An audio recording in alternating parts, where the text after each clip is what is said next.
2 años. Fue juzgado en Cesarea por un tal Félix, un gobernador, y bueno, no encontró nada especialmente culpable, pero lo dejó ahí, en la prisión. 2 añitos. Este gobernador es sustituido por Festo. Festo fue un gobernador, duró poco tiempo, un par de años, parece que fue un hombre bastante justo. Y Festo, pues también lo escucha, lo atiende y sigue sin encontrar nada. El proceso continúa, viene Agripa, el rey, que ahora veremos un poco más acerca de esto, tampoco encuentra nada, pero sigue preso. Entonces Festo, este segundo gobernador, le dice: mira, Pablo, vamos a hacer una cosa, yo te voy a mandar otra vez a Jerusalén y allí las autoridades religiosas te juzgarán. ¿Qué ocurre? Sabía perfectamente que en el camino ya habían tramado para acabar con su vida y habían pasado 2 años, pero no lo habían olvidado, no habían olvidado a Pablo. Sabía perfectamente que como volviese a Jerusalén, lo mataría. Consecuencia, que Pablo decide apelar a César.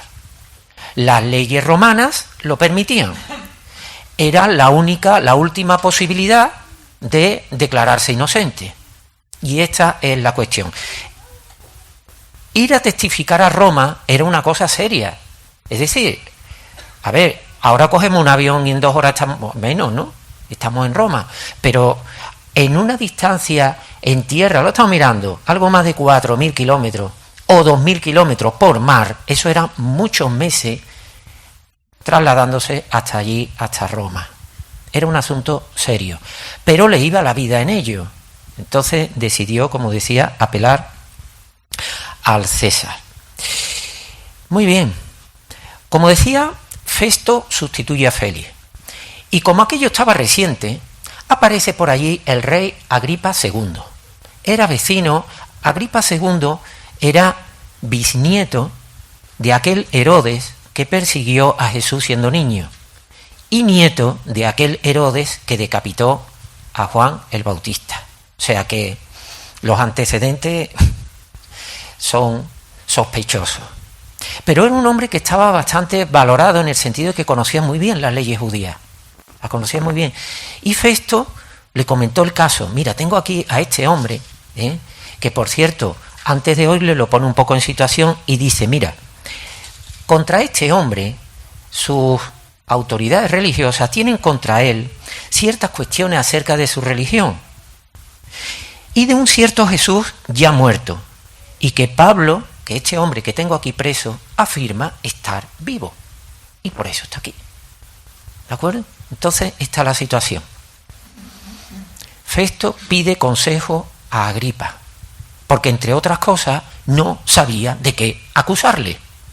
Si había pedido ir a Roma, lógicamente tiene que ir con una acusación, no vaya allí a dar una vuelta, pero no la tenía. Esta es, a grosso modo, el pasaje, ¿no? El contexto en el que este capítulo 25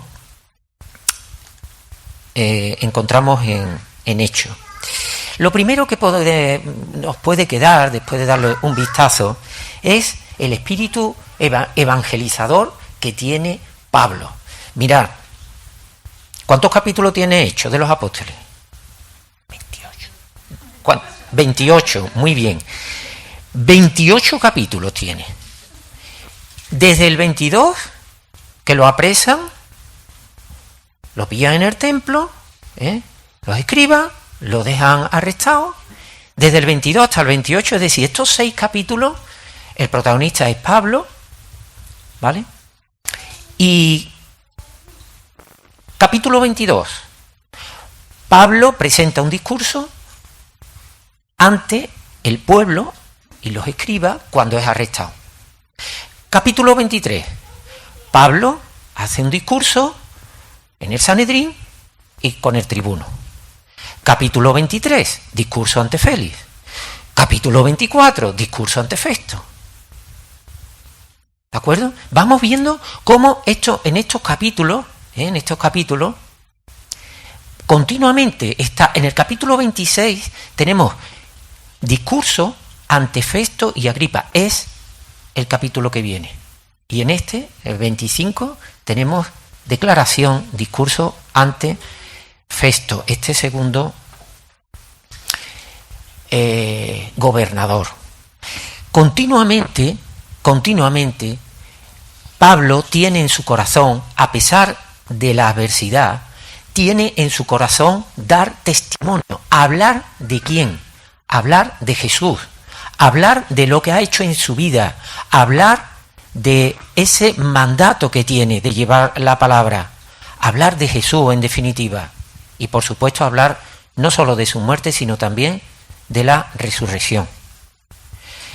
Pablo tiene en su corazón el dar testimonio continuamente, con valentía, y lo vemos en todos estos capítulos. Allá donde se le presente, ante autoridades, ante los que más mandaban, daba igual. ¿Y esto por qué? ¿Por qué podía Pablo hacer esto? En primer lugar, Pablo era conocedor de la palabra. Él era fariseo. Se había criado, digamos, a los pies de Gamaliel, como sabemos. Era una persona que conocía muy bien las Escrituras. Y esto es importante para dar testimonio, para hablar de los antecedentes que habían ocurrido antes de llegar a Jesús. Como que todas las Escrituras apuntaban hacia Jesús. Esto es importante. Después hay otro detalle. Pablo estaba lleno del Espíritu Santo. Y eso lo vemos en el pasaje allá por el capítulo 9 de Hechos, cuando Ananías le impone las manos y le dice: sé lleno del Espíritu Santo. Pero quizás la más importante de todas es que las profecías por parte del propio Señor Jesucristo se estaban cumpliendo. Y si no, vámonos a Hechos de los Apóstoles, el capítulo 9 y versículo 15. Dice así. A ver, lo tengo por aquí.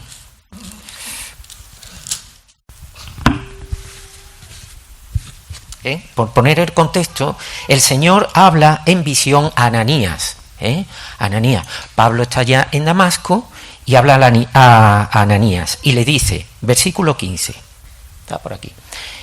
El Señor le dijo a Ananías: ve, porque instrumento escogido me es este. ¿A quién se está refiriendo? A Pablo. Para llevar mi nombre en presencia de los gentiles y de reyes y de los hijos de Israel. Era algo que ya el Señor en visión le había hablado a Ananías. Acércate, porque este va a ser instrumento en mis manos. Y tenemos también en el capítulo 23, ¿vale? Lo tenemos más cerquita al que traemos hoy. Capítulo 23 y versículo 11. Pablo estaba encarcelado en Jerusalén tras declarar al concilio y al tribuno. Y el Señor le habla. ¿Y qué le dice? Pablo, ten ánimo, pues como has testificado de mí en Jerusalén, así es necesario que testifiques también, ¿dónde? En Roma. En Roma.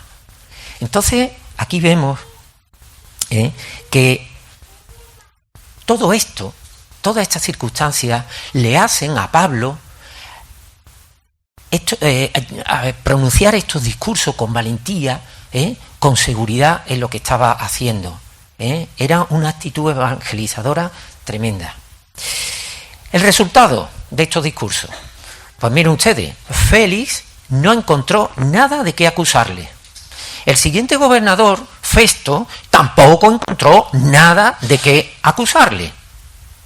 Y Agripa tampoco encontró nada de qué acusarle. Ya me estoy metiendo en el capítulo 26, que es para la próxima semana, pero ya esto lo dejamos aquí avanzado. Tampoco encontró nada de qué acusarle. Entonces yo me pregunto, a ver, si no encuentran nada de qué acusarle, ¿por qué lo tienen retenido y por qué no persiguen a los que le están acusando, a los que le están amenazando de muerte? ¿Por qué no lo hacen al revés? Esto, como se suele decir, todo el mundo al revés. Si no encontraron nada de qué acusarle, ¿por qué Pablo se encuentra en esta situación? ¿Qué hubiese pasado de no haber apelado a César? Vuelta a Jerusalén y en el camino acabarían con Pablo, eran más que seguros. ¿Por qué se estaban tomando tantas molestias con Pablo? ¿Por qué se estaban tomando tanta molestia?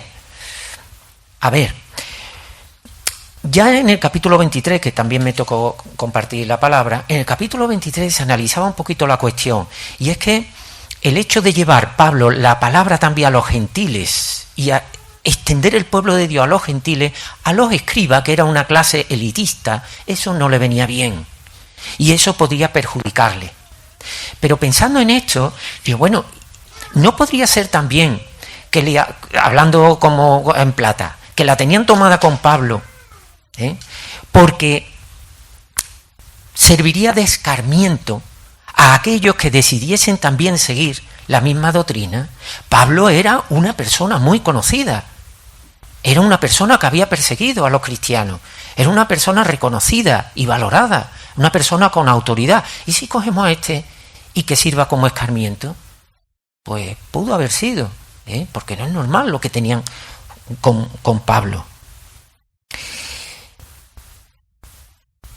Y lo que yo creo que puede acercarse un poquito más a las circunstancias. Este interés por Pablo, esta predicación, estos discursos de Pablo, creo que eran tomados como muy peligrosos por la verdad que estaba transmitiendo. Me explico.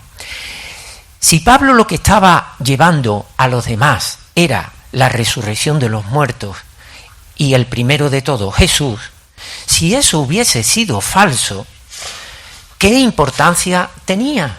Si el cuerpo de Jesús lo hubiesen encontrado, miren señores, aquí está el cuerpo de Jesús, ¿de qué estáis hablando? Lo hubiesen tomado pues como un loco, que luego haré referencia a ello, como uno más de tantos, que sabemos que viene en la Escritura, que habían hablado de ese Mesías. El hecho de tomarse tanta interés, estaban viendo que lo que estaba diciendo Pablo era algo importante. Sabemos que los saduceos no creían en la resurrección, ¿de acuerdo? Los saduceos. Creo que antes me he confundido. Cuando los que apresaron en el templo fueron los escribas, fueron los saduceos. Los saduceos no creían en la resurrección. Y los fariseos sí, pero no por eso andaban con tanta inquina entre unos y otros. Pero ahora lo que estaba pregonando Pablo se acercaba mucho más a la verdad. Y no podemos olvidar este punto fundamental, que Jesús vive. Hermanos, yo no sé si ustedes habéis hablado con personas y cuando te dicen, mira, todas las religiones son iguales. Eso es algo que se escucha mucho, ¿no? Todas las religiones son iguales. Y con un querido familiar le comenté, no son iguales. ¿Por qué no son iguales? Porque hay una diferencia fundamental. Y es que, ¿qué religión, por llamarlo de alguna manera, tiene a su líder, a su Mesías, a su profeta, vivo? Y entonces me pregunta, ¿pero tú crees realmente que Jesús resucitó de entre los muertos? Pues sí que lo creo. Lo creo, claro. Y esa es una diferencia absolutamente clave. La respuesta de él pues fue bastante, vamos a dejarlo ahí, poco respetuosa. Pero ahí es donde está la cuestión, ahí es donde radica. Versículos 11 y 12 del día de hoy, capítulo 25. Dice así, habla Pablo delante de Festo y le dice, porque si algún agravio o cosa alguna digna de muerte he hecho, no rehúso morir, no me importa morir. Pero si nada hay de las cosas de que estos me acusan, nadie puede entregarme a ellos. A César apelo. Entonces Festo, habiendo hablado con el consejo, respondió, ¿a César has apelado? A César irá. Y me quito este problema de en medio. Es decir, que aquí vemos que como último recurso ya para demostrar su inocencia, Pablo recurre al César, digamos que al derecho civil del momento, el derecho romano, a las leyes que tenían los romanos. Y esto puede resultar un poco extraño. ¿Cómo Pablo, un hombre con esta actividad, con este ímpetu, con esta determinación, termina recurriendo más a las autoridades romanas, antes que incluso a las propias autoridades de su pueblo, como era el pueblo judío. Puede llamar esto un poquito la atención. Pablo hizo valer sus derechos. Tengo derecho a esto, tengo derecho. Pero resulta que en todo este padecimiento de Pablo, no siempre echó mano de este derecho. Pablo era ciudadano romano, pero anteriormente había padecido. ¿Y dónde había padecido? Y no echó mano de este recurso. Pues os lo voy a decir. Cuando Pablo está retenido en Filipos, acordaros de esa declaración de Pablo y Silas, son retenidos, son llevados a la cárcel y allí, vámonos que nos vamos, allí recibe un fuerte correctivo. ¿Dijo algo? No. Lo dijo después. Entonces, unas veces echa mano de este recurso y otras veces no.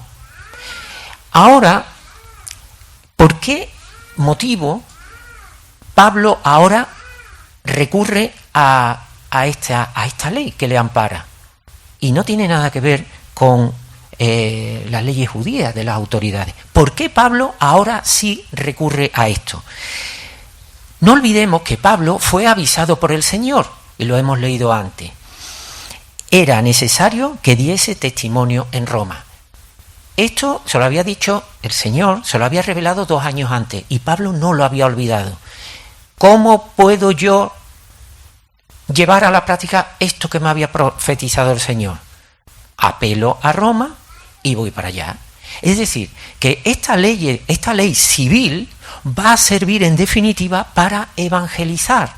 La va a encontrar para su propio beneficio, para llevar la palabra a otros.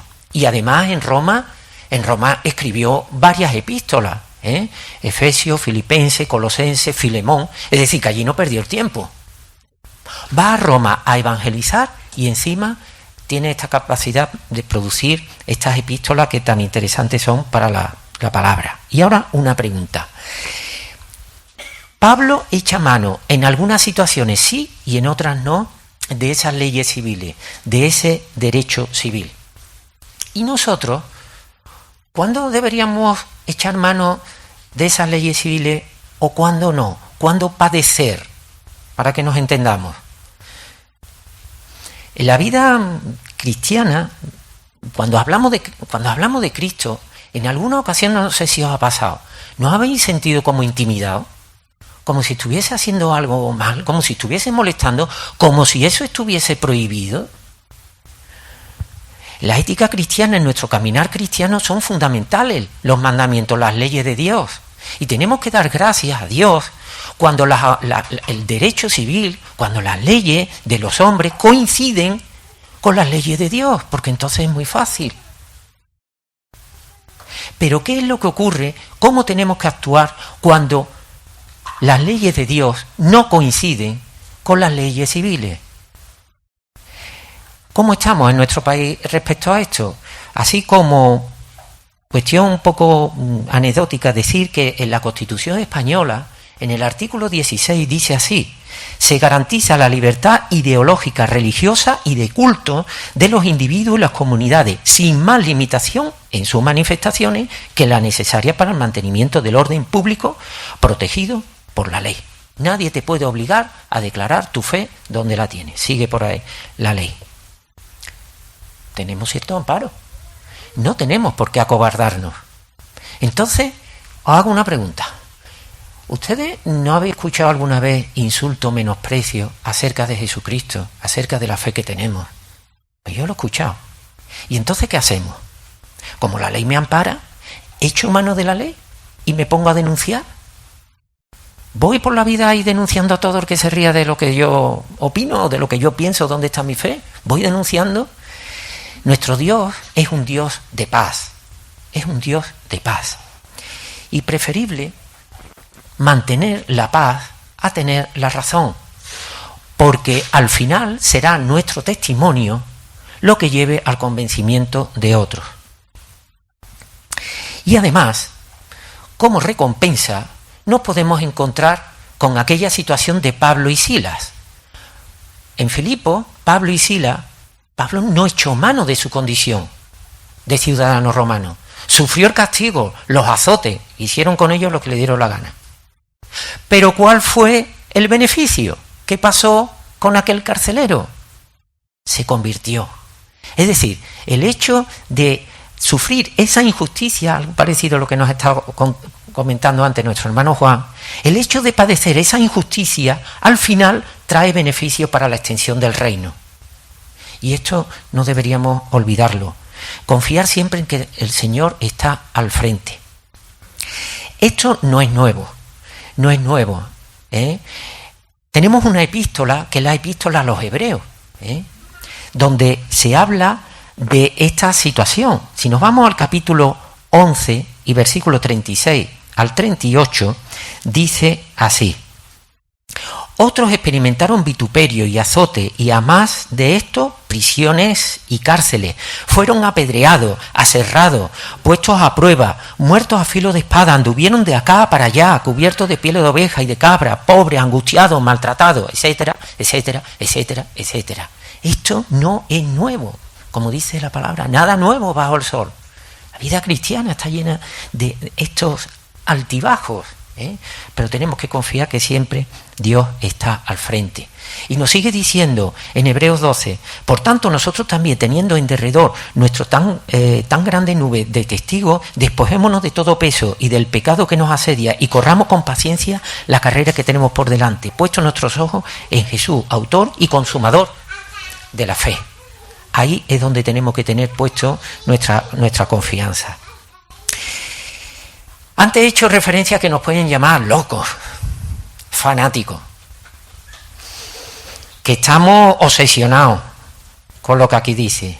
Bueno, ¿y qué? Esto no es nuevo, no es nuevo. Mirad lo que ocurre, no hace falta que lo ponga ahí, en Hechos 26, 24.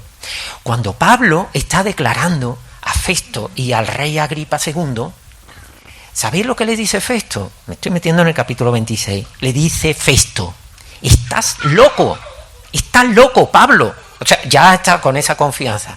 Estás loco, Pablo. Las muchas letras te vuelven loco. ¿Y qué? ¿Y qué? Aquí estoy, manteniéndome firme. En 1 Corintios 1:18 todos sabemos este versículo, porque la palabra de la cruz es locura a los que se pierden, pero a los que se salvan, esto es, a nosotros, es poder de Dios. No es nuevo, no es nuevo. Destacamos de Pablo, y voy acabando, su valentía, la determinación, perseverando, hablando de Jesús, y discernimiento para saber cuándo echar manos de esas leyes civiles que te protegen o cuándo no. Dejarla de lado y decir: voy a padecer. Y hermano, no deberíamos olvidar una cosa, que muchas veces se nos olvida, que es la oración para que esas leyes civiles, esas leyes de los hombres, vengan a coincidir lo más posible con las leyes de Dios. No deberíamos olvidarnos de de pedir por las autoridades. Y voy acabando. Vuelvo a la pregunta: ¿qué hacer si esas leyes civiles no coinciden con las leyes de Dios? La palabra, como es sabia, nos da la respuesta. En Hechos 5, versículo del 27 al 29, dice así: cuando los trajeron, los presentaron en el concilio. Y el sumo sacerdote les preguntó, diciendo: ¿no os mandamos estrictamente que no enseñarais en ese nombre, en el nombre de Jesús? Y ahora habéis llenado a Jerusalén de vuestra doctrina y queréis echar sobre nosotros la sangre de ese hombre, de Jesús. Respondiendo Pedro y los apóstoles dijeron: es necesario obedecer a Dios antes que a los hombres. Es necesario primero obedecer a Dios y después a los hombres. Pues este es un mensaje que os puedo dejar. Es algo que sabemos, pero que no está de más recordarlo. Hermanos, hay muchas leyes civiles que nos amparan, pero ¿la utilizamos siempre? ¿Echamos de ella mano siempre? ¿O confiamos en que el Señor, que está al frente de todo, que Él nos siga cuidando y protegiendo? Porque muchas veces, cuando parece que se nos están revisando todas las cuestiones y que intentamos evangelizar y parece que nos están acusando, todo eso tenemos que descansar en el Señor, porque cuántas veces situaciones que son muy complicadas y difíciles, el Señor hace así y las vuelve de revés. En Él tenemos que seguir confiando. Gracias, hermanos, por vuestra atención. Bendiciones.